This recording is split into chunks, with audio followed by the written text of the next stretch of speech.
Wait, why is this not breaking news everywhere? This is from NPR, but you can find this on all different sites. A lawsuit against TikTok that had been previously redacted, like all the sensitive information covered up, was accidentally unredacted, and NPR got a hold of all of it and shared it all. And it's bad. So this was a 2-year investigation into TikTok by 14 attorneys general. The lawsuit alleges that TikTok was designed with the express intention of addicting young people to the app. And the states argue that that TikTok has deceived the public about the risks. So because there were confidentiality agreements, everything was blacked out, like I said. But Kentucky Public Radio copied and pasted excerpts of this material, and it was unredacted when they did so. So then NPR jumped on it, and we love them for that, because this stuff is really bad. This shows, and I want to get into some specific points, but TikTok knows everything that they're doing, and they're doing it on purpose, which we knew, but it is so good to have data. TikTok users can become addicted in 35 minutes. So TikTok apparently determined the exact amount of videos before someone's addiction starts, and it's 260 videos. And the quote, while this may seem substantial, TikTok videos can be as short as 8 seconds and are played in rapid fire succession automatically. Thus, in under 35 minutes, an average user is likely to become addicted to the platform. Oh my God.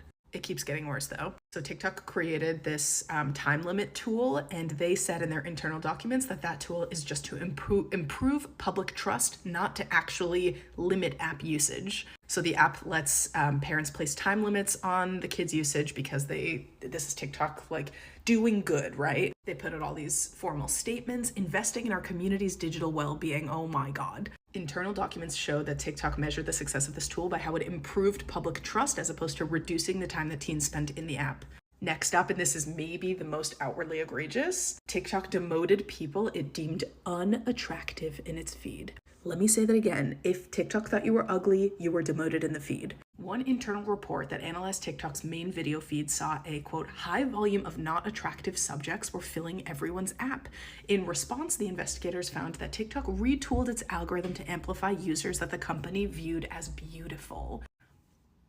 This is dystopian. Like, we are living in a dystopian novel. But here's another heavy hitter. TikTok's internal estimate is that 95% of their smartphone users are under 17. That is key to their growth, that age demographic.